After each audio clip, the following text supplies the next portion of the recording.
Et voilà donc le chapitre 19 d'Apocalypse. Alors voilà, chapitre 17 et 18, on avait vu ensemble cette chute de Babylone, présentée ici de différentes manières, à la fois comme une ville, genre de capitale mondiale, et à la fois aussi comme une prostituée qui était assise sur la bête aussi, qui avait cet esprit de séduction, cet esprit de rébellion contre Dieu, de paganisme, qui avait influencé le monde entier, et dont va se servir l'Antéchrist tant que ça va lui aller. Et puis avec la chute de Babylone, on avait vu que on approchait vraiment de la fin de cette période de tribulation, que ça coïncidait avec la chute de l'empire de l'Antéchrist et de son gouvernement et de sa mainmise sur le monde et de sa tyrannie envers les justes aussi. Et voilà, c'est la chute de ce que l'homme aura cru être la perfection de la part d'un homme. Voilà, puisque lui, l'Antéchrist va être l'homme parfait qui règne sur l'humanité, qui apporte soi-disant la paix, le bonheur et la sécurité et tout ce que l'homme a toujours cherché. Et c'est l'échec total. Et à la fin, avec cette chute de Babylone, on arrive à la chute de tout ce système et de tout ce que l'Antéchrist a construit. Tout va s'effondrer. Parce que, on l'avait vu ensemble, il n'y a rien qui dure. C'est dans ce monde. C'est tout ce qui est influencé par le péché et forcément détruit à la fin. La seule chose qui est éternelle, c'est le Seigneur Jésus et la vie qu'il offre à ceux qui lui appartiennent. Pour le reste, tout ne fait que passer. Et alors, après avoir vu cela, et puis je rappelle donc les derniers versets d'Apocalypse 18, parce que c'est important. Les derniers versets, on a de la joie au ciel à cause de la chute de Babylone. Ça produit vraiment de la joie chez les anges dans le ciel. Et il est dit que dans cette Babylone, cette grande ville précipitée, on n'entendra plus tout ce qui est de la fête, tout ce qui est festif, tout ce qui est son de musique, trompette. Au verset 23, il n'y aura plus de lumière non plus qui brillera. Il n'y aura plus la voix de l'époux et de l'épouse, la célébration de noces, de mariage, etc. etc. Et donc, par contre, on est toujours dans la joie dans le ciel. Et on va lire ensemble donc, le chapitre 19. Après cela, j'entendis dans le ciel comme la voix forte d'une foule nombreuse qui disait « Alléluia ! Le salut, la gloire et la puissance sont à notre Dieu, parce que ses jugements sont véritables et justes, car il a jugé la grande prostituée qui corrompait la terre par sa débauche, et il a vengé le sang de ses serviteurs en leur redemandant de sa main. Et ils dirent une seconde fois « Alléluia !» Et sa fumée monte au siècle des siècles.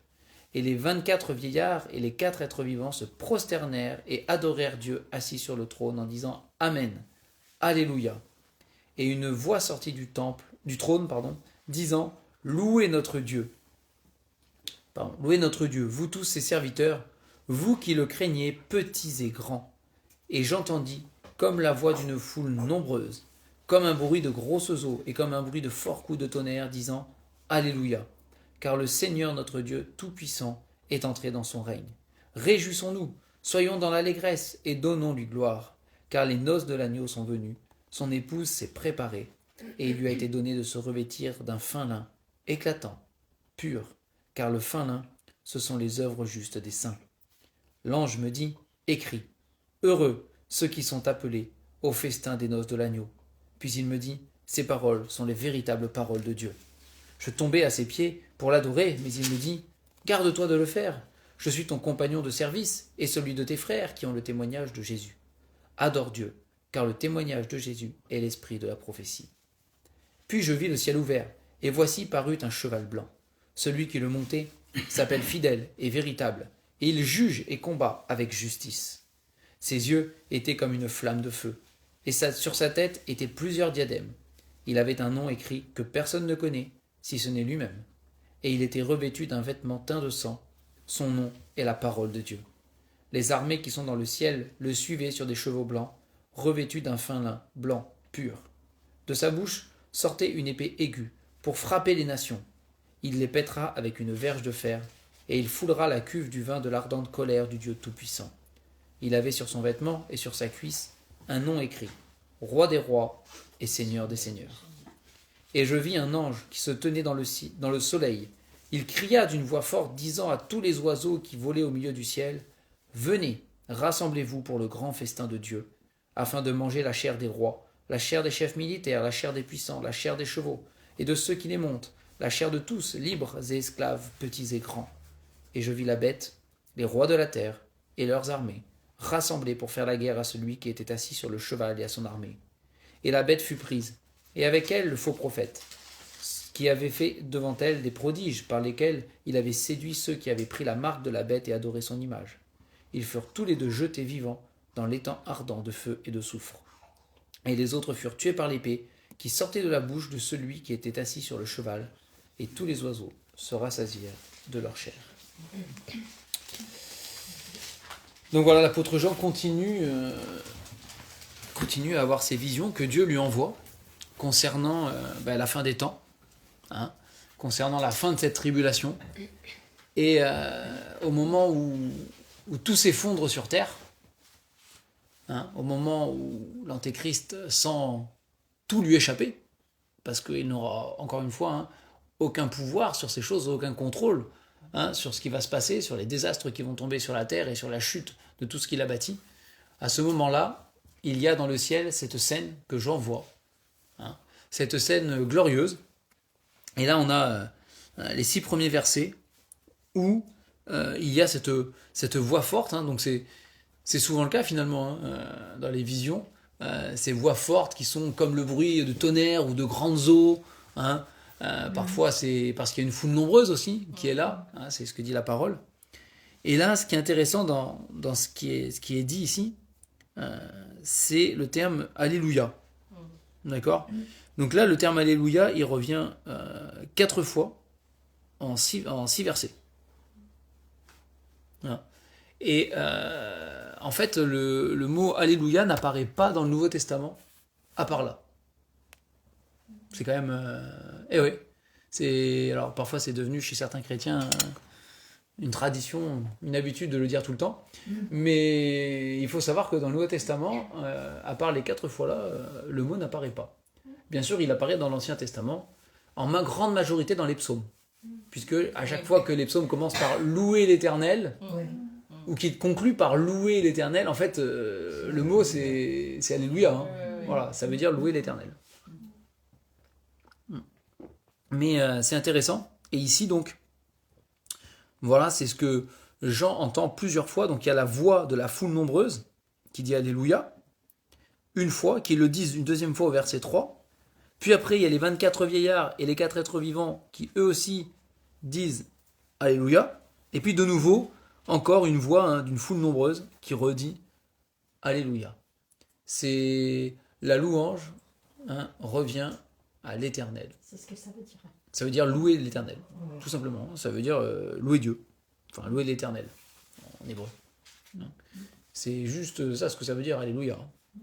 C'est pas... Mais la façon dont ça s'est dit là, j'ai eu l'impression de dire que c'est enfin c'est la fin quoi, c'est fini avec tout ah, bien sûr. Passé. Bien sûr. C'est... Bien sûr, parce qu'en fait ici donc la joie qu'on voit au ciel ici, qui a déjà commencé à la fin du chapitre 18 en fait. Il le dit au verset 2, parce que ces jugements sont véritables et justes. Et on peut se mettre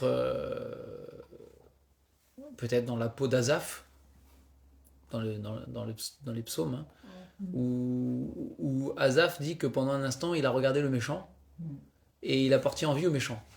Asaph, il a vu les méchants qui prospéraient, qui réussissaient sur la terre, voilà, par leur magouille, leur corruption, leur méchanceté, leur perversion. Ils arrivaient à s'enrichir, ils arrivaient à profiter des autres, et il avait l'impression qu'ils allaient très bien, eux, et que lui, en essayant de faire ce qui est juste, c'était pas trop ça, quoi. Et quelque part, il y a la parole de Dieu qui, depuis toujours, dit que le méchant récoltera ce qu'il a semé. Hein, on ne se moque pas de Dieu, ce qu'un homme aura semé, il le moissonnera également. Et la parole de Dieu le proclame depuis toujours. Sauf qu'à vue humaine et sur la terre, c'est pas toujours le cas. C'est pas toujours le cas. Parce que le jugement n'est pas encore rendu sur toute l'humanité. Et à ce moment-là, quand il y aura la destruction de Babylone et la chute de tout ce système de l'antéchrist, et etc., etc., eh bien, les âmes de ceux qui sont sauvés, même, et dont nous ferons partie à ce moment-là, ça c'est sûr, hein, eh bien, seront enfin devant l'accomplissement de ces promesses-là qui nous ont finalement fait tenir aussi dans notre marche chrétienne, hein, dans notre marche sur la terre. On a aussi ce côté qui nous fait tenir de se dire, bah oui, c'est vrai, les méchants, on voit qu'ils réussissent, pour certains, mais nous, qui sommes enfants de Dieu, on sait qu'il y a une justice dans le ciel. Et on sait que ce qu'ils font là, ben, ils pourront pas s'en tirer comme ça, ce serait injuste en fait. Il y a des gens qui sont horribles parfois même, hein, voilà, qui persécutent les autres, qui les maltraitent, qui les oppriment, qui les asservissent, qui les torturent, etc. Hein, que ce soit physiquement, psychologiquement, il existe plein de méchanceté. Hein. L'homme est méchant, vraiment méchant. Et toutes ces injustices-là, eh bien, seront à ce moment-là jugées. Et c'est pour ça qu'il dit ici, parce que ces jugements sont véritables et justes. Et oui, il y a le jugement qu'il va rendre à ce moment-là, mais il y a quand même l'idée derrière de les jugements qui ont été prononcés par la parole de Dieu depuis des millénaires, maintenant s'accomplissent. Et on revient toujours à la même chose, mais il y avait ces âmes sous l'autel qui criaient, on l'a vu au début, « Jusqu'à quand, Seigneur, tarderas-tu à tirer vengeance de notre sang ?» Parce que ce n'est pas dans l'ordre naturel et normal que le méchant triomphe et que le juste périsse. Et pourtant, sur la terre, c'est ce qui arrive bien plus souvent que l'inverse. Hein? Bien sûr, ça reste sur la terre. Et c'est ce que Dieu montre à Asaph, en lui montrant la fin des méchants, la vraie fin. Cette fin-là, la fin avec la chute, la fin avec le jugement, etc. Hein? Mais donc il y a cette idée-là, et c'est pour ça que, quand on lit ce chapitre, c'est vrai qu'il y a aussi ce sentiment qui se dégage de « enfin ». Enfin. Il y a ça. Alléluia. Ouais, alléluia, enfin.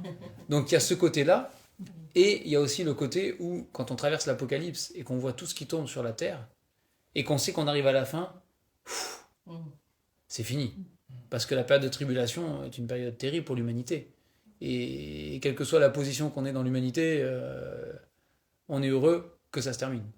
Et que ce soit la fin. Et donc il y a ces deux choses-là. Et puis il y a une troisième chose aussi, c'est qu'on le voit ici, hein, c'est que ça va introduire le règne de Christ. Et donc c'est enfin. Enfin, le véritable roi. Le salut, la gloire et la puissance. Voilà, le véritable roi. C'est ça. Le véritable roi de la terre va enfin régner. Voilà. Et pour le ciel, c'est une joie. Alors il y en a certains qui vont pas aimer. Hein, voilà. On le voit à la fin des 1000 ans, et on le verra. Hein, voilà, certains vont de toute manière rejoindre Satan quand même. Ça ne leur plaira pas. Cette dictature du bien ne leur plaira pas. Mais pour le ciel, enfin. Enfin, le vrai roi est le roi légitime. Oui. Hein, parce que celui qui, à cause du péché qui est entré dans le monde, a pris le contrôle de l'humanité, le prince de ce monde, c'est un usurpateur. C'est au jardin d'Éden, il a volé la place de Dieu auprès de l'homme. Il s'est posé comme une autorité auprès de l'homme, alors que la seule autorité, c'était le Créateur. Et l'homme s'est placé volontairement sous son autorité. Mais lui, il est venu voler dans le cœur d'Adam et Ève, hein, et puisque nous sommes pécheurs, c'est transmis jusqu'à nous, il est venu voler la place que Dieu avait. Mais il n'est pas le roi légitime de ce monde. Alors pour un temps, Dieu permet qu'il puisse être le prince de ce monde, pour un temps. Hein. Mais justement, c'est enfin le temps où c'est fini. Et le vrai roi, le seul qui est légitime, c'est Dieu. Et plus que Dieu, c'est Christ. Alors c'est Dieu aussi. Mais vous vous rappelez cette scène où Jean pleurait beaucoup de ne trouver personne qui soit digne d'ouvrir ce livre avec les sceaux. Hein. Personne n'était digne de quoi que ce soit. Et il pleurait, c'était un drame. Mais l'agneau qui a vaincu par son sang, donc c'est par le sacrifice, hein, c'est l'agneau qui a vaincu par son sang et le seul qui est digne d'ouvrir les sceaux. Et il est le seul digne aussi de régner. Et c'est pour ça qu'ici on le voit, hein, un peu quand il apparaît après, là, c'est le roi des rois et le seigneur des seigneurs. C'est le Dieu légitime, le roi légitime, qui vient prendre possession enfin de ce qui lui est dû et gouverner la terre. Et donc c'est pour ça que voilà, la chute d'un côté de tout ce système contre Dieu, que ce soit spirituel, politique, économique et tout ça, la chute de tout ça coïncide avec l'arrivée du vrai roi, celui qui va remettre les choses à leur juste place. Et donc oui, il y a cette foule nombreuse qui dit d'abord donc Alléluia, le salut, la gloire et la puissance sont à notre Dieu. C'est le salut ne vient pas de l'homme.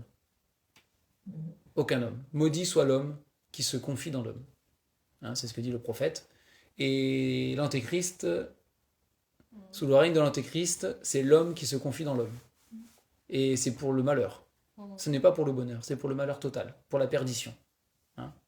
Mais là, le salut, la délivrance, parce que c'est ça aussi, le salut, on ne va pas rentrer en détail, on verra ça un peu dimanche, mais le salut, la délivrance, c'est Dieu, c'est Christ, c'est lui qui l'opère, et ce n'est pas un homme.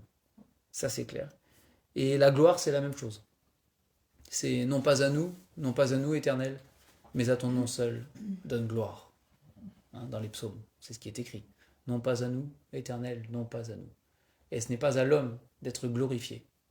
Ce n'est pas bon. Et encore une fois, sous le règne de l'antéchrist, c'est l'homme qui sera, alors là, hyper glorifié. C'est la gloire de l'homme qui sera vantée. Et bon, c'est déjà le cas aujourd'hui. C'est l'humanisme, a mis l'homme au centre et au cœur de tout en rejetant Dieu. Et aujourd'hui, on est dans un système où l'homme est glorifié. Mais sous l'antéchrist, ça prendra vraiment une proportion encore plus grande. Mais là, on remet les choses à leur place, là, à ce moment-là. C'est le salut, la gloire, c'est à Dieu, c'est pas à l'homme. Et la puissance aussi. Et de la même manière, la puissance, on a vu dans l'Apocalypse que l'antéchrist sera puissant. Et le faux prophète saura faire des prodiges et séduire les habitants de la terre par la puissance du malin, en fait. Mais cette puissance-là est ridicule. Et même la puissance de l'homme est ridicule. Ce qu'on voit après, c'est que les grands de la terre, leurs armées, leurs rois, vont s'assembler. Ils vont mettre toute leur puissance ensemble pour affronter un cavalier. Mais c'est pas juste un cavalier, c'est le cavalier. C'est le Christ. C'est le roi des rois et le seigneur des seigneurs. Et leur puissance, toute la puissance de l'homme n'est que néant. Elle n'est rien. L'homme n'a aucune puissance. Il est juste orgueilleux. C'est tout. Mais c'est de l'orgueil. Et pareil, l'antéchrist pensera être puissant. Il pensera avoir bâti quelque chose de puissant. Mais tout va s'effondrer comme un château de cartes. C'est ridicule par rapport à la puissance de Dieu. Donc le seul vrai qui est puissant, c'est Dieu. Et déjà dans l'Ancien Testament, il est appelé le Tout-Puissant.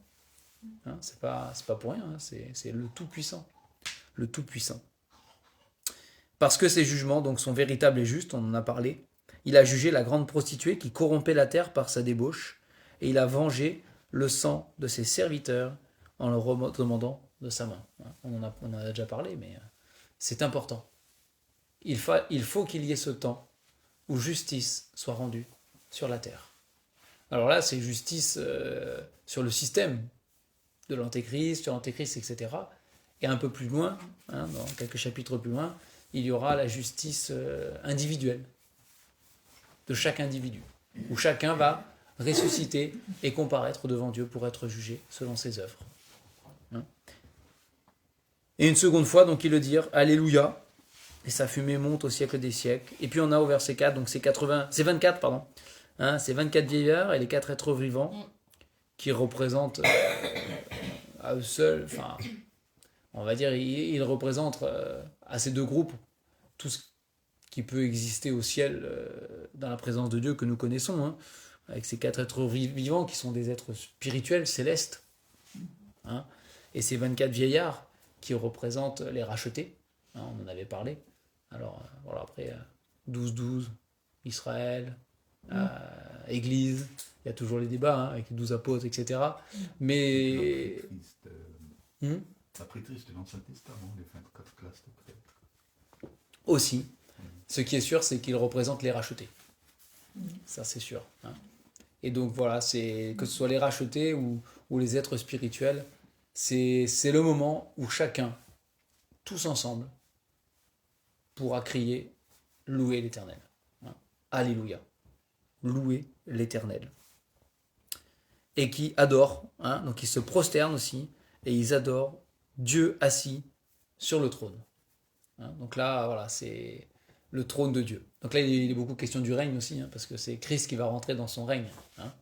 Mais même pendant le déluge, la Bible dit que Dieu était assis sur son trône. Hein. Et les prophètes qui ont des visions du ciel, de Dieu, ils voient souvent le trône. Hein, il y a un trône.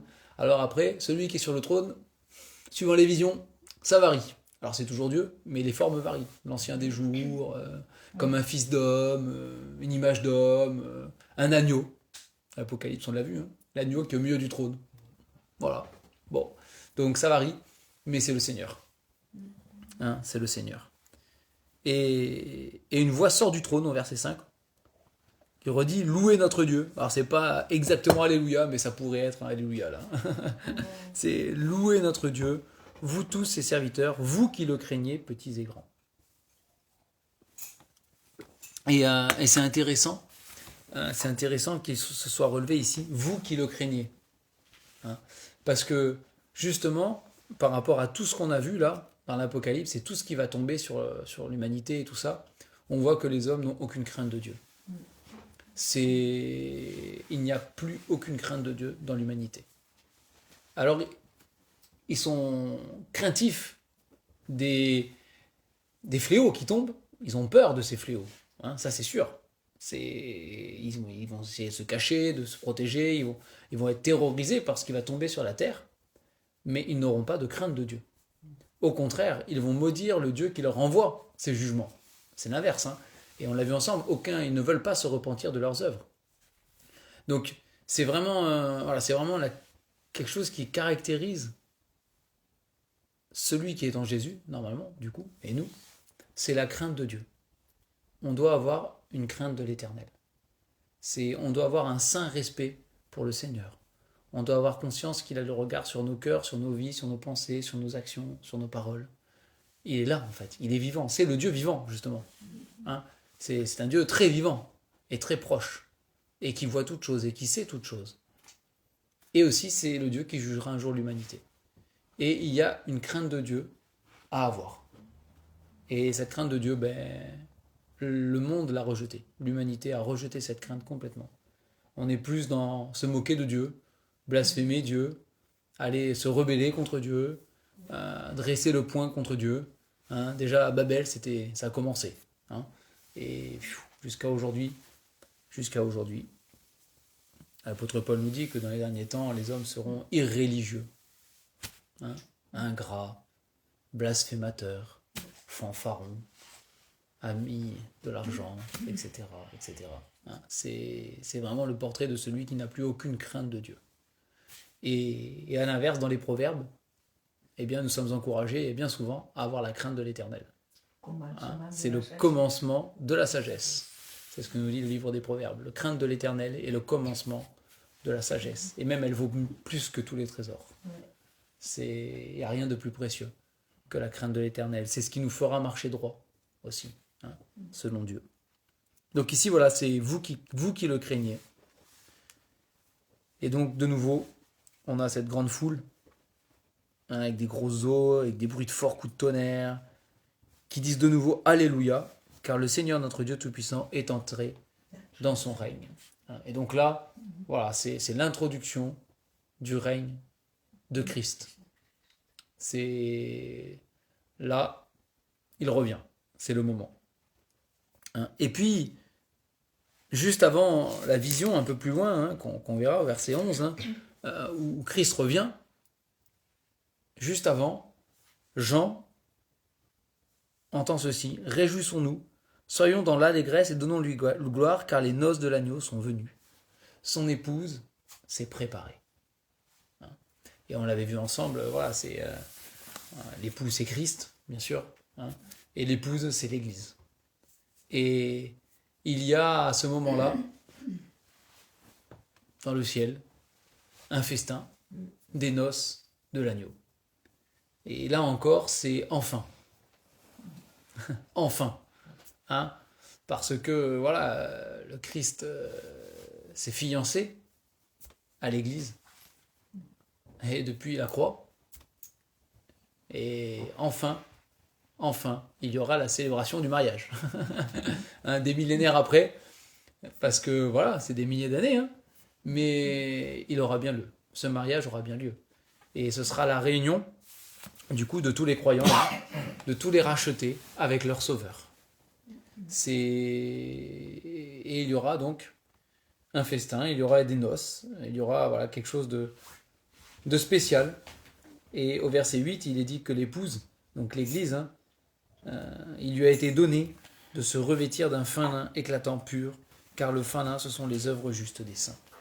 Et ce sera le moment où nous aurons été purifiés complètement de toute œuvre morte, de tout péché, voilà, de toutes ces choses, de toute impureté. Hein. Nous serons à ce moment-là comme Christ, dans la gloire, glorifiés et parfaits, mais de la perfection de Dieu. Hein. Et alors, nous serons éclatants, hein, le fin lin, les œuvres pures, voilà, c'est les œuvres justes, hein, c'est-à-dire qu'il n'y a pas de péché dans ces choses-là. C'est la perfection. C'est la perfection. Et donc au verset 9, ouais, exactement, ça brillera, ce sera beau. Ce sera beau. Et au verset 9, On ne peut pas se l'imaginer. non, on ne peut pas se l'imaginer parce que voilà, c'est pas. Pas parce que c'est pas notre expérience. C'est au-delà de notre expérience. Mais au verset 9, du coup, nous avons ce cri qui. Alors là, c'est sûr que quand on voit tout ce qu'on a traversé dans l'Apocalypse, particulièrement cette période de tribulation, c'est le contraste total. Heureux. Hein, heureux. C'est jusqu'à présent, l'humanité n'avait pas trop d'occasion de se réjouir de quoi que ce soit. Hein, mais il y a un contraste avec ceux qui ont vécu par la foi, qui ont marché par la foi, et qui à ce moment-là seront auprès du Seigneur. C'est heureux. Heureux, et pas n'importe qui, ceux qui sont appelés au festin des noces de l'agneau. Hein, et ça, bon, cet appel n'est pas, comment dire, lancé qu'à cet endroit-là dans la Bible. Hein, nous savons que celui qui marche avec le Seigneur, celui qui connaît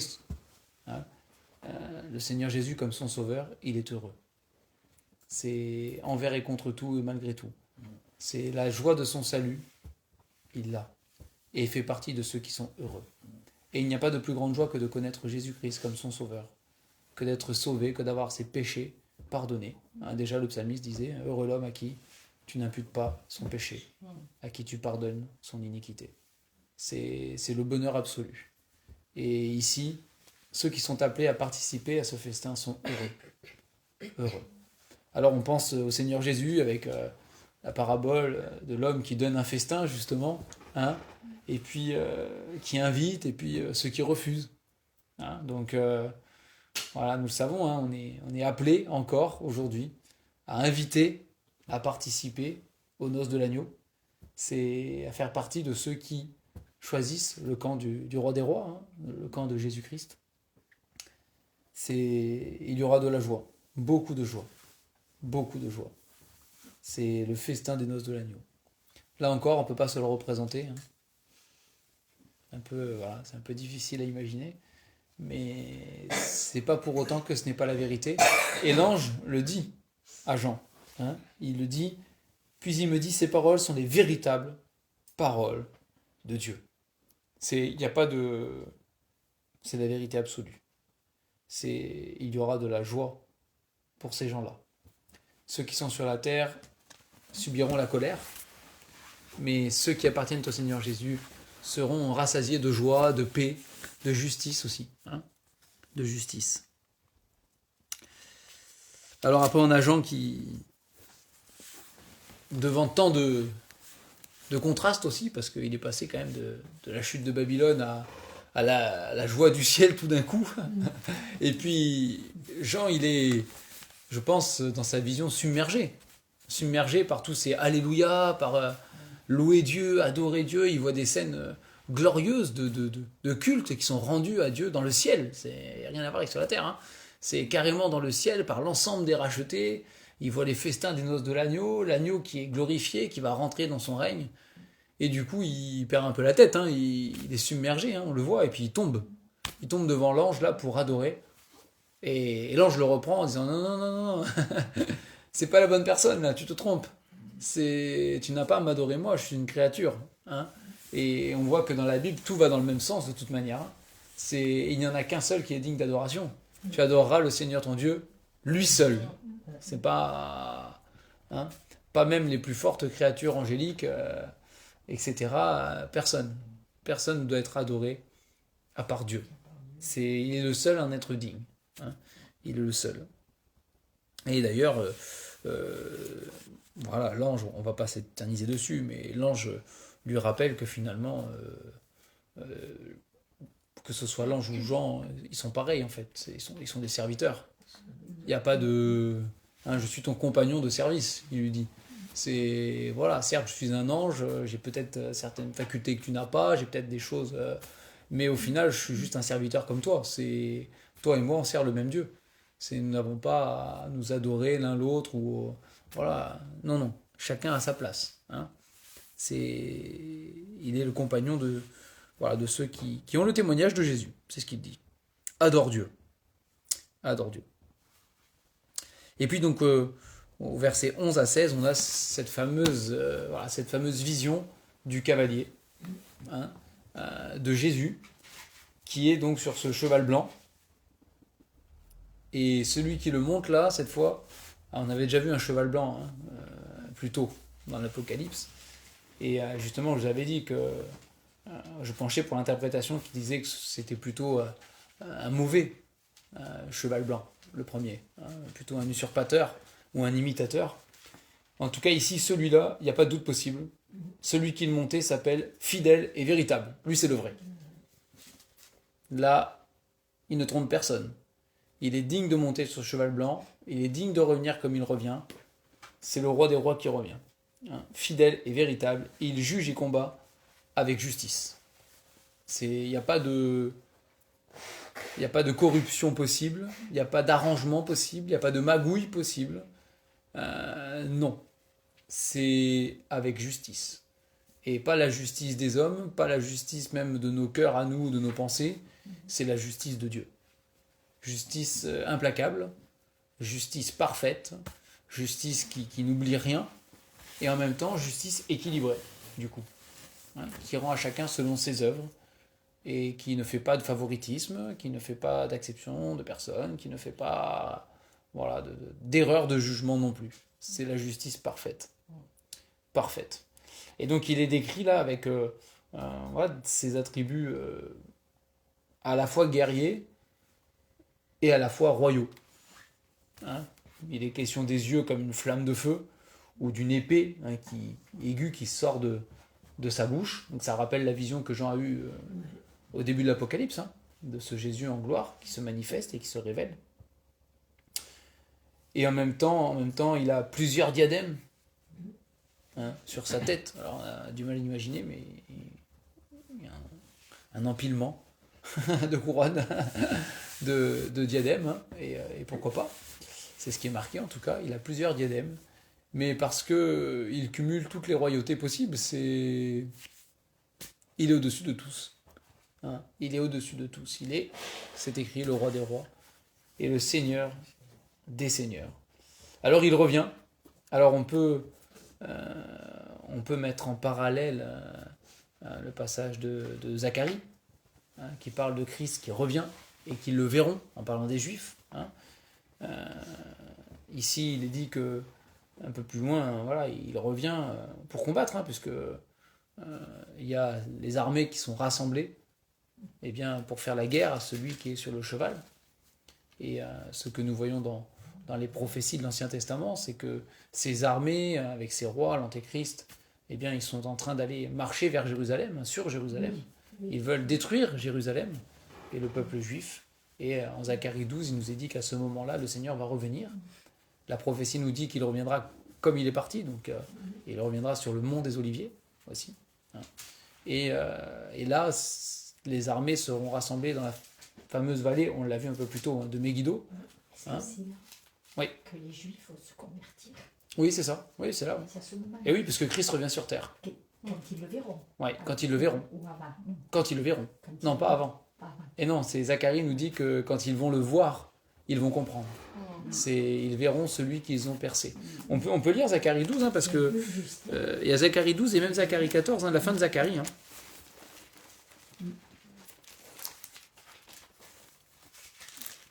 On peut aller dans Zacharie, hein, faire le parallèle. Hein. Alors on peut lire l'ensemble hein, même. Hein. C'est un peu.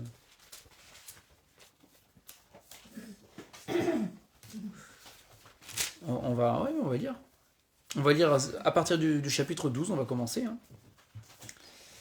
Hein. Puisque voilà, c'est un complément de l'Apocalypse. L'Apocalypse est très succincte. Hein, d'ailleurs, c'est intéressant, hein, mais l'Apocalypse ne s'étend pas finalement sur cette bataille, sur les détails, etc. Parce que les prophètes aussi en ont déjà parlé en long, en large et en travers. Hein. On ne peut pas tout voir là, mais il y a vraiment beaucoup de prophètes qui ont parlé du jour de l'Éternel, grand et terrible, etc. Hein. Et Zacharie est un de ceux quand même qui est le plus clair, hein, le plus détaillé. Et Zacharie chapitre 12, à partir du chapitre 12, on va commencer. Oracle, c'est tout le monde dit, ouais. Oracle, parole de l'Éternel sur Israël. Ainsi parle l'Éternel, qui a étendu les cieux et fondé la terre, et qui a formé l'esprit de l'homme au-dedans de lui. Voici, je ferai de Jérusalem une coupe d'étourdissement pour tous les peuples d'alentour, et aussi pour Juda dans le siège de Jérusalem. En ce jour-là, je ferai de Jérusalem une pierre pesante pour tous les peuples. Tous ceux qui la soulèveront seront meurtris, et toutes les nations de la terre s'assembleront contre elle. En ce jour-là, dit l'Éternel, je frapperai d'étourdissement tous les chevaux, et de délire ceux qui les monteront. Mais j'aurai les yeux ouverts sur la maison de Juda, quand je frapperai d'aveuglement tous les chevaux du peuple. Les chefs de Juda diront en leur cœur, les habitants de Jérusalem sont notre force, par l'Éternel des armées leur Dieu. En ce jour-là, je ferai des chefs de Juda comme un foyer ardent parmi du bois, comme une torche enflammée parmi des gerbes. Ils dévoreront à droite et à gauche tous les peuples d'alentour, et Jérusalem restera à sa place, à Jérusalem. L'Éternel sauvera d'abord les tentes de Juda, afin que la gloire de la maison de David, la gloire des habitants de Jérusalem ne s'élève pas au-dessus de Juda. En ce jour-là, l'Éternel protégera les habitants de Jérusalem, et le faible parmi eux sera dans ce jour comme David. La maison de David sera comme Dieu, comme l'ange de l'Éternel devant eux. En ce jour-là, je m'efforcerai de détruire toutes les nations qui viendront contre Jérusalem. Alors je répandrai sur les habitants de David, et sur la maison de David et sur les habitants de Jérusalem, un esprit de grâce et de supplication. Et ils tourneront les regards vers moi, celui qu'ils ont percé. Ils pleureront sur lui comme on pleure sur un fils unique. Ils pleureront amèrement sur lui comme on pleure sur un premier-né. En ce jour-là, le deuil sera grand à Jérusalem, comme le deuil d'Adadrimon dans la vallée de Mégidon. Le pays sera dans le deuil, chaque famille séparément. La famille de la maison de David, séparément, et les femmes à part. La famille de la maison de Nathan, séparément, et les femmes à part. La maison de la famille de Lévi, séparément, et les femmes à part. La famille de Shimei, séparément, et les femmes à part. Toutes les autres familles, chaque famille séparément, et les femmes à part.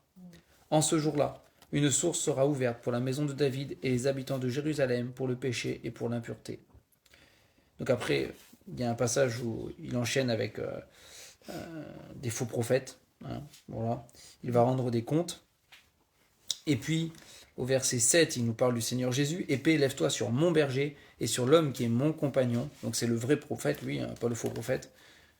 Dit l'Éternel des armées. « Frappe le berger et que les brebis se dispersent. Et je tournerai ma main vers les faibles. » Donc c'est une prophétie au sujet de Jésus. Hein, il a été frappé. Hein.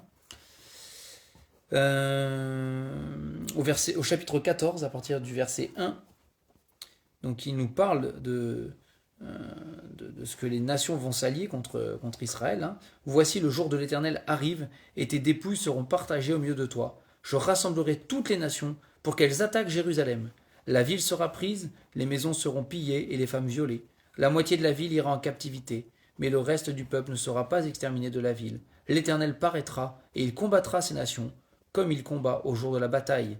Ses pieds se poseront en ce jour sur la montagne des Oliviers, qui est vis-à-vis de Jérusalem du côté de l'Orient.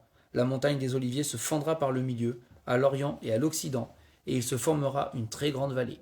Une moitié de la montagne reculera vers le septentrion et une moitié vers le midi. Vous fuirez alors dans la vallée de mes montagnes, car la vallée des montagnes s'étendra jusqu'à Hadsel. Vous fuirez comme vous avez fui devant le tremblement de terre au temps d'Ozias, roi de Juda. Et l'Éternel, mon Dieu, viendra, et tous ses saints avec lui. En ce jour-là, il n'y aura point de lumière, il y aura du froid et de la glace. Ce sera un jour unique, connu de l'Éternel, et qui ne sera ni jour ni nuit, mais vers le soir, la lumière paraîtra, etc., etc., etc. Et puis au verset 9, l'Éternel sera roi de toute la terre. En ce jour-là, l'Éternel sera le seul Éternel, et son nom sera le seul nom. Tout le pays deviendra comme la plaine de Géba à Rimon, au midi de Jérusalem, et Jérusalem sera élevée et restera à sa place, depuis la porte de Benjamin jusqu'au lieu de la première porte, jusqu'à la porte des angles, depuis le tour de Hananel jusqu'au pressoir du roi. On habitera dans son sein, et il n'y aura plus d'interdit. Jérusalem sera en sécurité. Voici la plaie dont l'Éternel frappera tous les peuples qui auront combattu contre Jérusalem. Leur chair tombera en pourriture tandis qu'ils seront sur leurs pieds. Leurs yeux tomberont en pourriture dans leurs orbites, et leur langue tombera en pourriture dans leur bouche. En ce jour-là, l'Éternel produira un grand trouble parmi eux. L'un saisira la main de l'autre, et ils lèveront la main les uns sur les autres. Juda combattra aussi dans Jérusalem, et l'on amassera les richesses de toutes les nations d'alentour, l'or, l'argent et les vêtements en très grand nombre. La plaie frappera de même les chevaux, les mulets, les chameaux, les ânes et toutes les bêtes qui seront en ces camps. Cette plaie sera semblable à l'autre. Tous ceux qui resteront de toutes les nations venues contre Jérusalem monteront chaque année pour adorer le roi, l'Éternel des armées, et pour célébrer la fête des tabernacles. S'il y a des familles de la terre qui ne montent pas à Jérusalem pour adorer le roi, l'Éternel des armées, la pluie ne tombera pas sur elle. Si la famille d'Égypte ne monte pas, si elle ne vient pas, la pluie ne tombera pas sur elle. Elle sera frappée de la plaie dont l'Éternel frappera les nations qui ne monteront pas pour célébrer la fête des tabernacles. Ce sera le châtiment de l'Égypte, le châtiment de toutes les nations qui ne monteront pas pour célébrer la fête des tabernacles. En ce jour-là, il sera écrit sur les clochettes des chevaux « Sainteté à l'Éternel », et les chaudières dans la maison de l'Éternel seront comme les coupes devant l'autel. Toute chaudière à Jérusalem et dans Juda sera consacrée à l'Éternel des armées. Tous ceux qui offriront des sacrifices viendront et s'en serviront pour cuire les viandes. Il n'y aura plus de marchands dans la maison de l'Éternel des armées en ce jour-là. Donc bon, il y aurait beaucoup trop à dire là. Mais vous voyez ici une description de ce que sera ce jour de l'Éternel avec le roi qui revient, le vrai roi. Hein, et c'est à mettre en parallèle avec le cheval blanc qui descend du ciel avec ses armées. Donc là, il est dit en Zacharie, avec ses saints qui l'accompagnent. Hein. Donc l'armée qui est du Seigneur est composée des rachetés. Hein. Il y a aussi les anges qui sont là, nous dit la Bible. Hein. Il y a les anges, il y a les rachetés. Derrière le cheval blanc. Mais encore une fois, on le voit dans Zacharie, on le voit dans les versets 17 là, à 19, hein, ou à 20, 21 même, voilà, la fin du chapitre 19 d'Apocalypse. Hein. Il n'y a pas de bataille réellement. C'est nous ne combattrons pas. Sauf à Jérusalem, il est dit dans Zacharie que la maison de David, la tribu de Juda en tout cas, la tribu de Juda va combattre dans Jérusalem. Donc probablement les nations qui seront rassemblées pour attaquer auront envahi en partie, c'est ce qu'on voit dans Zacharie, hein. Elles vont envahir en partie Jérusalem. Et il y aura combat dans Jérusalem. Et même si la moitié de la ville, a priori, va être détruite, enfin tuée, en tout cas en termes de population, hein, c'est ce que semble nous dire Zacharie, on voit que à ce moment-là, Dieu va donner une grâce particulière, une protection, une puissance particulière à Juda, à la tribu de Juda. Hein, et que la tribu de Juda, il est dit, hein, sera comme un feu qui dévore à droite, à gauche, etc. Donc la tribu de Juda aura de la part de Dieu une protection spéciale et agira d'une certaine manière pour contrer les ennemis. Hein. Mais ça, c'est le côté humain, jusqu'à ce que le Seigneur Jésus, lui, revienne. Et alors, il est dit, alors ton Dieu viendra. Hein, on l'a vu. Et là, par contre, quand Dieu vient, il tourne les regards vers lui. Hein, il pose ses pieds sur la montagne des Oliviers, ce qu'on a vu dans Zacharie. Et c'est ce que les anges ont dit aux apôtres. Oui. Hein, quand Jésus est monté au ciel, ils étaient sur la montagne des Oliviers, la même montagne, hein, et il leur a dit, il reviendra là, de la même manière qu'il est parti, il reviendra. On ne restait pas le nez planté en l'air, au boulot. Hein, ça c'est autre chose, mais et voilà. Et donc le Seigneur Jésus reviendra sur cette montagne. Hein. Et on l'a vu dans Zacharie. Il n'y aura pas de bataille. Ben, il y aura une bataille sur terre, forcément, parce que les armées de l'Antéchrist vont attaquer Jérusalem. Forcément. Mais Ben, c'est une le fois. monde entier, apparemment. Le monde entier, les armées de l'Antéchrist, de toute façon, c'est les armées du monde, c'est mondial. Hein. C'est mondial. Hein. Mais. C'est simplement incroyable. Eh oui, mais. Quand on y réfléchit, ce que ça va représenter. Oui, mais alors il y a l'Antéchrist, il y a la part de l'Antéchrist et il y a aussi la part de Dieu. Parce que, on l'a lu dans Zacharie, il dit, je te rendrai, en parlant de Jérusalem, je te rendrai une pierre pesante pour les nations, une coupe d'étourdissement. Jérusalem sera une pierre d'achoppement pour les nations de toute manière. Ça c'est clair. Elle l'est déjà, de toute façon, mais depuis un moment. Mais en ce temps-là, ce sera quelque chose quand même qui sera mondial. Ouais. Oui. Au moins, tout le monde. Ah oui, de toute façon, c'est déjà quelque chose qui, pour les nations, Depuis tout temps, Voilà. hein, de toute manière. mais bien sûr. Voilà. Mais du temps de l'Antéchrist, il y aura une bataille dans le sens, il y aura des batailles dans le sens où les armées vont envahir Israël et vont envahir une partie de Jérusalem. Mais quand Christ revient, lui, pour la fameuse bataille d'Armageddon, il n'y a pas de bataille. C'est pas les armées qui sont derrière le roi ne vont pas sortir les épées et combattre contre l'armée. Il est dit qu'ils seront détruits. Hein, et donc c'est ce qui est marqué au verset 21 d'Apocalypse 19. Les autres furent tués par l'épée qui sortait de la bouche de celui qui était assis sur le cheval. Donc c'est la parole de Dieu. C'est ça. Hein, et ils seront consumés par le souffle de la bouche de Dieu. Il n'y a pas de bataille. Il n'y a pas de combat. D'accord ?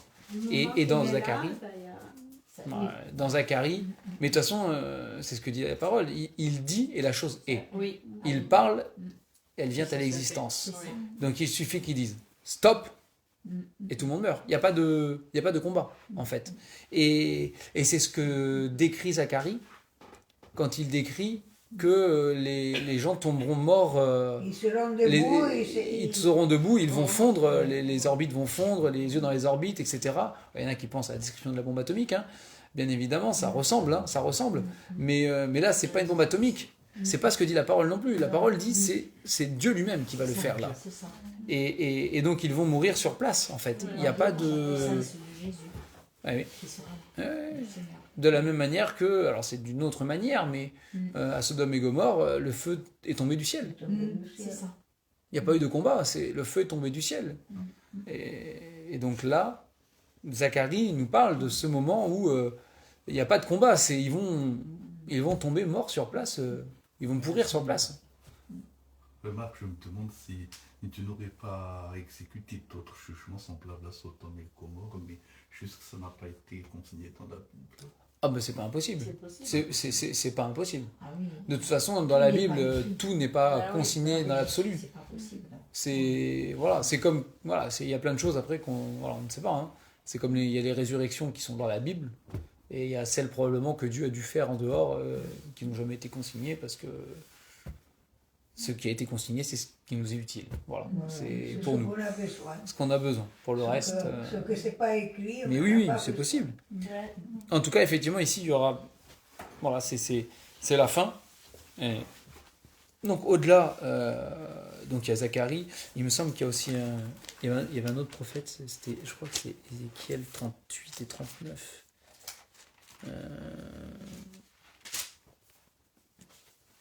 Ouais, c'est Ézéchiel 39. Donc, Ézéchiel 38 nous parle justement de cette alliance de nations, en fait, qui va venir pour attaquer Israël. Donc ça, c'est Ézéchiel 38, qui va envahir. Et puis en Ézéchiel 39, donc c'est les fameux Gog et Magog, là, hein. Et au chapitre 39, il est question justement là aussi. On peut en lire, on peut le lire, hein, mais tac, tac, tac. Donc Ézéchiel 39. Et toi, fils de l'homme, prophétise contre Gog. Tu diras, ainsi parle le Seigneur l'Éternel. Voici, j'en veux à toi, Gog, prince de Roche, de Méchèch et de Tubal. Je t'entraînerai, je te conduirai, je te ferai monter des extrémités du septentrion, et je t'amènerai sur les montagnes d'Israël. J'abattrai l'arc de ta main gauche, et je ferai tomber les flèches de ta main droite. Tu tomberas sur les montagnes d'Israël, toi et toutes tes troupes, et les peuples qui seront avec toi, aux oiseaux de proie, à tout ce qui a des ailes, aux bêtes des champs, je te donnerai pour pâture. Donc ça fait penser à la fin de l'Apocalypse, là, quand il dit rassemblez-vous pour le festin des chairs du roi, des grands, des rois et tout. Tu tomberas sur la face de la terre, car j'ai parlé, dit le Seigneur l'Éternel. J'enverrai le feu dans Magog et parmi ceux qui habitent en sécurité les îles. Et ils sauront que je suis l'Éternel. Je ferai connaître mon saint nom au milieu de mon peuple d'Israël, et je ne laisserai plus profaner mon saint nom. Et les nations sauront que je suis l'Éternel, le Saint en Israël. Voici, ces choses viennent, elles arrivent, dit le Seigneur l'Éternel. C'est le jour dont j'ai parlé. Alors les habitants des villes d'Israël sortiront, ils brûleront et livreront aux flammes leurs armes, les petits et les grands boucliers, les arcs et les flèches, les pics et les lances, et ils en feront du feu pendant 7 ans. Ils ne prendront point de bois dans les champs, et ils n'en couperont point dans les forêts, car c'est avec les armes qu'ils feront du feu. Ils dépouilleront ceux qui les ont dépouillés, ils pilleront ceux qui les ont pillés, dit le Seigneur l'Éternel. En ce jour-là, je donnerai à Gog un lieu qui lui servira de sépulcre en Israël, la vallée des voyageurs, à l'orient de la mer. Ce sépulcre fermera le passage des voyageurs. C'est là qu'on enterrera Gog et toute sa multitude, et qu'on appellera cette vallée la vallée de la multitude de Gog. La maison d'Israël les enterrera, afin de purifier le pays, et cela durera 7 mois. Tout le peuple du pays les enterrera, et il en aura du renom, le jour où je serai glorifié, dit le Seigneur l'Éternel. Ils choisiront des hommes, qui parcourront sans cesse le pays, et qui enterreront, avec l'aide des voyageurs, les corps restés à la surface de la terre. Ils purifieront le pays, et ils seront à la recherche pendant 7 mois entiers. Donc là, comment ça se fait qu'il parle d'armes antiques en quelque sorte? Il y a toujours des armes antiques. Il y a toujours des armes antiques, de toute façon. Après, peut-être c'est une image aussi d'armes, tout simplement. Mais ce qui est sûr, c'est que il y aura tellement d'armes qui auront été récupérées que il faudra s'en débarrasser. Oui, il y a des commentateurs qui placent Ézéchiel 38 et 39 au début de la tribulation, entre l'enlèvement et le début de la tribulation. Vu qu'il parle de cette période de 7 ans... Ouais, je pense pas, parce que là, ils auront autre chose à faire pendant la tribulation que de s'occuper de ça. Quand on voit après, surtout dans la deuxième partie où ils seront persécutés par l'Antéchrist. On ne sait jamais, mais de toute façon, ce sont des richesses, les gens sont toujours prêts à... Ah ben, des richesses, oui. Ouais. Mais là, en tout cas, les corps qui sont restés à la surface de la Terre sur le pays, ça correspond justement à cette fameuse bataille d'Armageddon avec les corps qui sont partout. Là, on avait vu le sang qui arrive aux morts des chevaux, la cuve de Dieu, etc. Et donc là, il est question donc, de ce moment-là où ils vont parcourir le pays et enterrer tous les morts. Et a priori, il y en a. Ils vont mettre 7 mois. 7 mois. C'est... Donc, ouais, voilà, après... après, ça continue. Voilà, et à partir du verset 25, il se concentre sur... justement le retour d'Israël, à la fois à Jérusalem et en Israël, mais aussi, on peut lire à partir du verset 25. C'est pourquoi ainsi parle le Seigneur l'Éternel, maintenant je ramènerai les captifs de Jacob, j'aurai pitié de toute la maison d'Israël, et je serai jaloux de mon saint nom. Alors ils oublieront leur opprobre, et toutes les infidélités qu'ils ont commises envers moi, lorsqu'ils habitaient en sécurité leur pays, et qu'il n'y avait personne pour les troubler. Quand je les ramènerai d'entre les peuples, quand je les rassemblerai du pays de leurs ennemis, je serai sanctifié par eux aux yeux de beaucoup de nations, et ils sauront que je suis l'Éternel, leur Dieu, qui les avait emmenés captifs parmi les nations, et qui les rassemble dans leur pays. Je ne laisserai chez elles aucun d'eux, et je ne leur cacherai plus ma face, car je répandrai mon esprit sur la maison d'Israël, dit le Seigneur l'Éternel. On peut mettre ça en parallèle avec Zacharie. Je répandrai un esprit de grâce et de supplication, et ils se tourneront les regards vers moi, celui qu'ils ont percé, etc. Donc voilà, donc effectivement, c'est vrai que dans l'Apocalypse, il n'y a pas de détails qui sont donnés, c'est assez succinct ce qui est dit, mais c'est ce qui est suffisant. C'est ce que Jean, lui, de toute façon, c'est ce qu'il a reçu, qu'il transmet. Et il y a suffisamment de détails, voilà, on a vu que 2 passages, mais il y en a d'autres, mais il y a suffisamment de détails dans les prophètes, finalement, pour nous donner de quoi avoir un tableau de cet événement-là, de ces événements-là. Mais ce qui n'est pas trop, trop détaillé dans les prophètes, pas plus que ça en tout cas, hein, c'est le verset 20. Donc au verset 20 d'Apocalypse 19, il est dit que la bête fut prise. Regarde là quand même. La bête fut prise et avec elle le faux prophète qui avait fait devant elle des prodiges par lesquels il avait séduit ceux qui avaient pris la marque de la bête et adoré son image.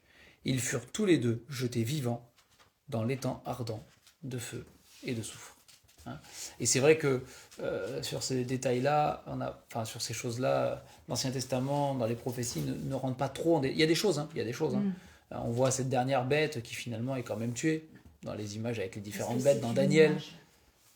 Bah là, c'est une réalité. Hein.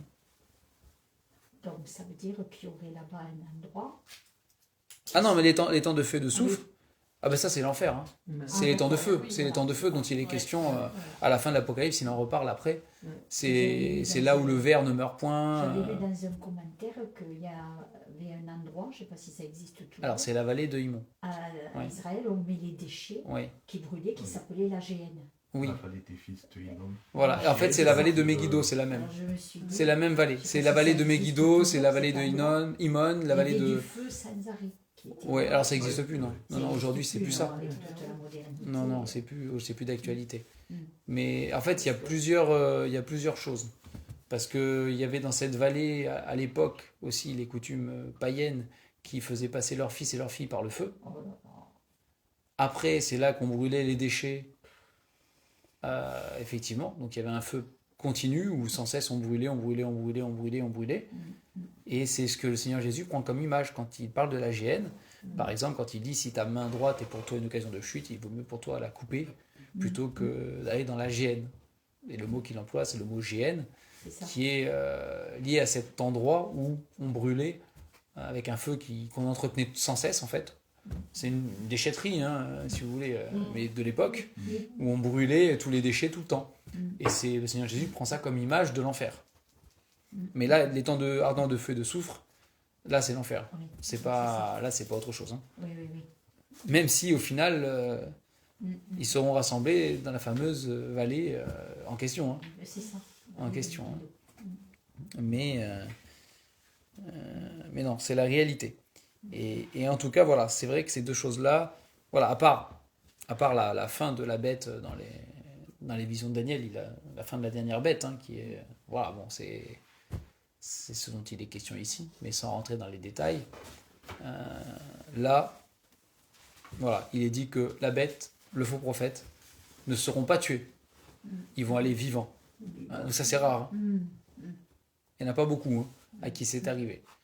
Dans l'Ancien Testament, c'est arrivé, puisque la terre, un jour, s'est ouverte. C'était la révolte des fils de Corée, si ma mémoire est bonne.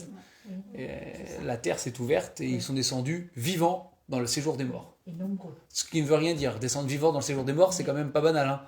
Ils sont descendus vivants dans le séjour des morts. À part ça, j'ai pas souvenir qu'il y ait d'autres mentions. Hein. À ce point-là, c'est. Mais là, la bête et le faux prophète vont être pris.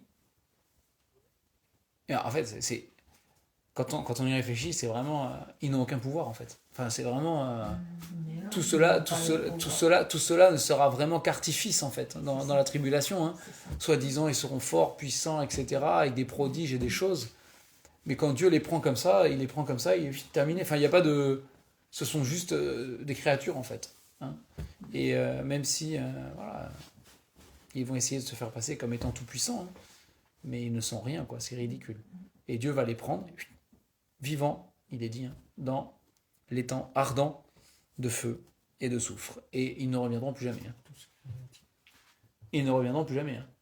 Ils vont être là.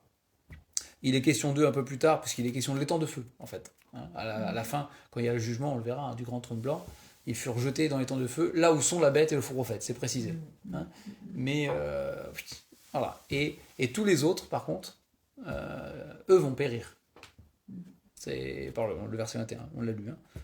Voilà, par le souffle de la bouche, hein, par l'épée qui sortait de la bouche de celui qui était sur le cheval.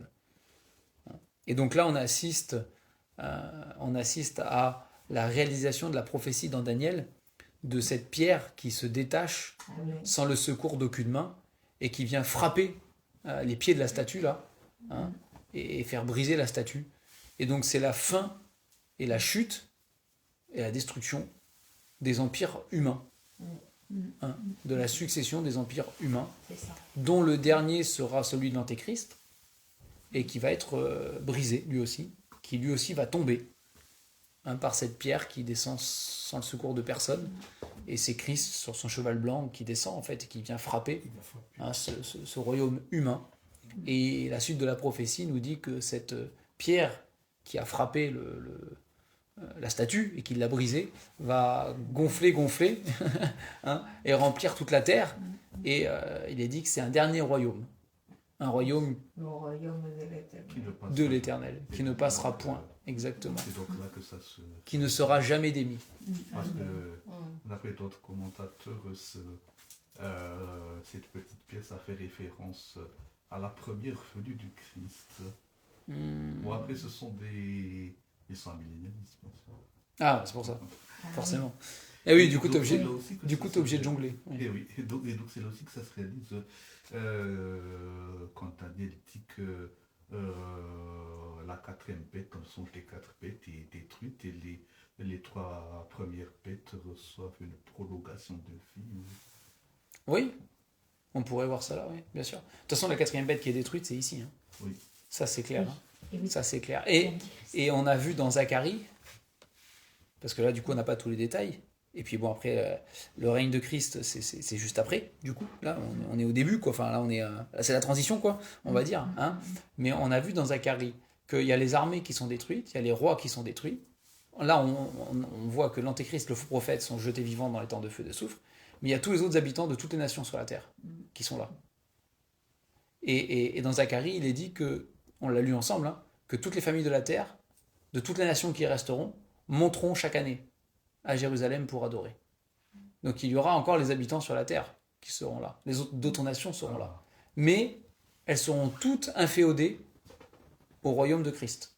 ça. Elles feront tous partie, elles seront tous sous l'autorité du roi des rois et du seigneur des seigneurs. Parce que là, il y aura après les 1000 ans. Ça, c'est les 1000 ans, c'est les fameux 1000 ans, justement. Ah, bah après, une fois que Christ est revenu Tout ça est terminé. et que c'est terminé. Oui, tout à fait. Ouais, tout à fait. Et aussi, donc, en gros, Ézéchiel 39, elle laissait temps passer à utiliser les armes comme le feu. Pour toi, ce sont les 7 premières années du millénium. Ouais, je pense. Ah. Je pense. J'ai pas bien Ça compris. durera 7 ans. Enfin, en tout cas, ils auront de quoi produire autre chose pendant 7 ans avec ces armes-là. C'est ce que dit le texte, tu vois. Parce que dans Zacharie, dans Ézéchiel, on a lu que ils utiliseront les armes pour fabriquer des outils, des choses en fait avec. Oui. D'accord. Et pendant 7 ans. Et c'est vrai que comme il y a 7 ans, c'est un peu... on se dit, mince, 7 ans, c'est la tribulation. Enfin, Oui. voilà. Mais pourtant, ça a lieu après la tribulation. Donc, possiblement, sur les 7 premières années des 1000 ans, par là, en tout cas, ils auront assez de stock d'armes à recycler pour ne pas avoir à produire. Ah oui, d'accord. En fait, c'est ça l'idée. D'accord. En fait, c'est... Alors, est-ce que, voilà, dans cette prophétie, c'est pour montrer à quel point, parce qu'il parle de Jacob qui ira piller les nations, en fait, hein, qui se sont liguées contre elle, contre lui, Jacob, contre Jérusalem, quoi. Hein. Et donc, en récupérant tout ce qui, sur le champ de bataille, sera resté, en pillant les adversaires, ils auront de quoi, pendant 7 ans, alimenter la production sans aller chercher ailleurs ou tirer de la terre des matériaux. Quoi. Ouais, l'image est belle. Ah ouais, l'image est belle, c'est Parce que- c'est l'image du vainqueur. Hein. Et aussi l'image C'est- est marquée parce que, en général, les sables de l'Antiquité et du Moyen-Âge, c'était fait en modifiant des instruments agricoles, par exemple. Ouais, bien sûr. Tu as la fouche qui est une modification du socle de charrue, ou bien le fauchage qui est une modification de la faux pour moissonner. Ah oui. Mais là, ils feront le contraire, ils transformeront des armes en... Et ben, c'est le fameux verset qui dit de leur... Parce que je me pose une question, il n'y aura pas besoin d'armes à ce moment-là. Non, justement. Si, C'est l'inverse. d'accord, parce que je me dis, mais... Justement, c'est pour ça. Il faut des instruments. Mais oui. Ils referont des Ah. Mais frontières. tu as ce fameux... Armes en- Ce verset là hyper connu Oui. de leurs armes, ils forgeront des hoyos, Ah oui. tu vois, Oui. et c'est ça en fait, Oui, oui. de leur lance des cerfs, Ah ou je oui, sais plus là. d'accord. Et c'est ça en fait. Et mais C'est ça, pas une image, ça. Non, mais c'est parce qu'en fait, c'est le règne de Christ. Pendant les 1000 ans du règne de Christ, il n'y aura aucune guerre. Voilà, c'est ça. Ça, c'est sûr. Il n'y aura aucune guerre sur la terre. C'est un règne de paix. C'est un règne de paix. Mais c'est aussi un règne de justice. Mais en tout cas, entre les nations, il n'y aura plus de guerre. Ça, c'est clair. Pendant 1000 ans, il n'y aura pas de guerre. C'est ça. Les choses seront différentes. Et le monde sous le règne de Christ sera forcément différent. Oui. Même tout, la création sera différente Là sous le aussi, règne on du peut Créateur. pas se le représenter, hein. Non, sous le règne du Créateur, c'est impossible. Rien que voir Il est la dit, actualité, c'est Bon, pas- après, on va pas, on le verra la prochaine fois, puisque c'est la prochaine fois qu'on parle des 1000 ans. Hein, mais en tout cas, voilà, Christ revient en vainqueur, là, et il est le roi des rois et le seigneur des seigneurs. Et là, tout genou fléchira. De toute manière, hein, là, il n'y a pas le choix non plus. Hein. Alors oui, à la fin des temps, c'est vrai, mais là, déjà là, il viendra et tout genou fléchira. Et tout le monde reconnaîtra. Et même les juifs qui, jusqu'à présent, ont le voile sur les yeux, le cœur endurci et tout ce qu'on veut, même eux, à ce moment-là, ils fléchiront le genou. Même. C'est là ils reconnaîtront qui est le Christ. Et leur Messie. Et leur Messie. Enfin. Mais enfin, encore. C'est encore une fois, enfin. Enfin. Le voile qu'ils ont devant les yeux. Enfin. Et dans Enfin. le cœur. C'est fou, hein. Mais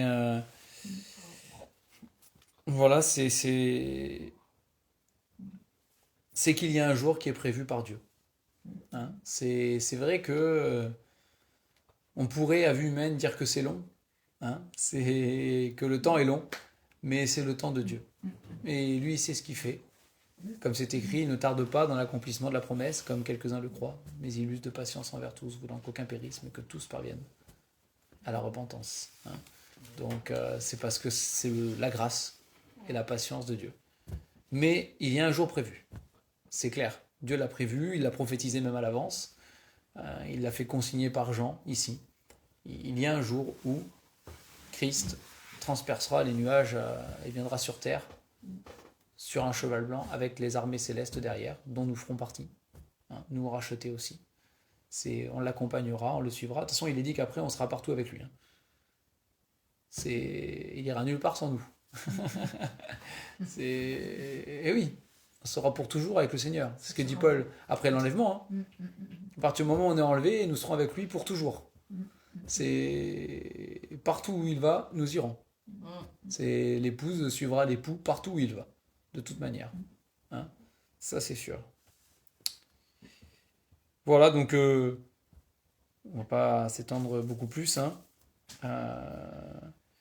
Simplement à noter sur les versets 11 à 16 par rapport à la description du Seigneur Jésus. Hein, il est dit au verset 11, il s'appelle fidèle et véritable. Au verset 12, il y a un nom mais on ne le connaît pas. Non, C'est marqué. il n'y a que lui qui connaît. Voilà. Hein, comme il est dit aussi, C'est vrai. c'est à Thyatire, je crois, ou je ne sais plus à quelle église, hein, où il dit qu'il donnera un nom nouveau, que personne ne connaît, ce n'est celui qui reçoit le nom. C'est lui qui Le caillou, là. Hein. Voilà. Donc, bon, il s'appelle fidèle et véritable. Il a un nom que personne ne connaît. Il n'y a que lui qui le connaît. C'est comme ça. Hein. Au verset 13, son nom est la parole de Dieu. Et au verset 16, il est roi des rois et seigneur des seigneurs. Et voilà, ce chapitre, il y a beaucoup de leçons peut-être qu'on pourrait tirer, mais ce chapitre nous encourage, nous aussi, à dire Alléluia. Hein. Il nous encourage à adorer et à louer Dieu, qui est notre roi. En fait, les premiers versets du chapitre donnent l'impression que,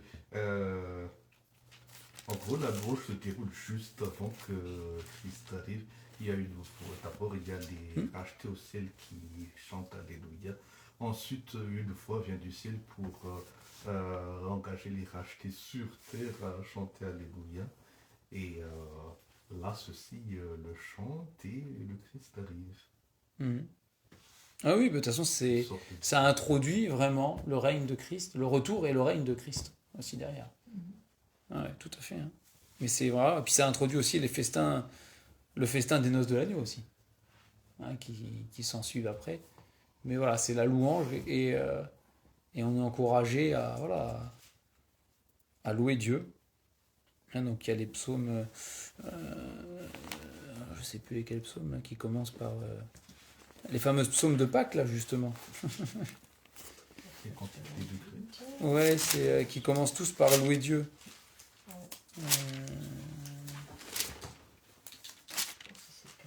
Non, c'est après. C'est 100 et quelques, là, non? Alors, il y a plusieurs psaumes, là, à la suite, qui commencent par... Hein? 118, c'est ça. 118. Alors oui, c'est 100... 111. À 111, déjà, ça commence, ouais. 111, ça commence par louer l'Éternel. 112, louer l'Éternel. 113, louer l'Éternel.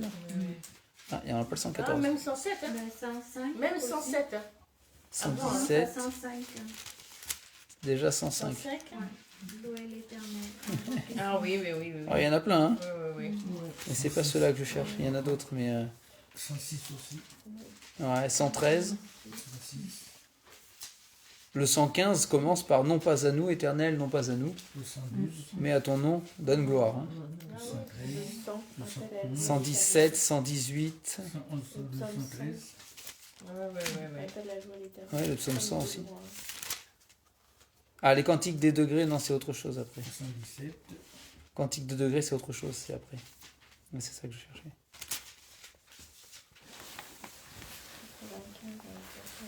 Ah, il y en a pas mal, hein. Oui, oui, 135, 136 aussi. Et oui, hein. C'est... Ouais, 146, 147, 148, 149, les derniers là. Bah, jusqu'au dernier. Ouais, c'est ça, tous les derniers. Jusqu'à 150, voilà. Tous les derniers. C'est vrai. Louez-le. 148, il met une couche dessus. Hein. Et même le 150, ouais. Mais voilà, de toute façon, toute la Bible hein, Oui. nous encourage à louer l'Éternel. C'est à lui la louange. Hein. Et en fait, les temps de la fin sont beaucoup plus importants dans la Bible entière que ce que je croyais. Il en est beaucoup question. Oui. Oui, parce que dans le protestantisme traditionnel, on a tendance à attribuer toutes les prophéties messianiques à la première venue du Christ. Mais il est évident qu'il y en a il y en a beaucoup qui se réfèrent à la première, c'est certain. Oui, oui. Mais il Ah, y en a pas mal qui se réfèrent à la seconde aussi. Bien sûr. Bien sûr, hein. Il y a une bonne partie des... Alors toutes les prophéties qui concernent la seconde venue sont dépendantes de la première, mais elles sont quand même pour la seconde venue ou pour son règne après, oui, bien sûr. Oui. Ouais, ouais. Et parfois mélanger un peu les unes aux autres. Ah, complètement, oui. C'est ce qui est un peu compliqué des fois avec la prophétie, c'est que des fois c'est vrai que c'est mélangé. Hein. Il faut être... parfois même dans le même verset, il y a une partie de la prophétie qui est pour la première venue. Et justement, c'est le Seigneur Jésus, quand il était à la synagogue, là, il a cité qu'une partie du verset qui le concerne. Attends, c'est où ça? C'est... L'esprit de l'Éternel est sur Oui, nous, il m'a oint pour apporter... et pour apporter la bonne nouvelle. Et en fait, le verset entier... Attends. On peut regarder ça, c'est intéressant, mais c'est vrai que c'est comme ça souvent avec les prophéties. Hein.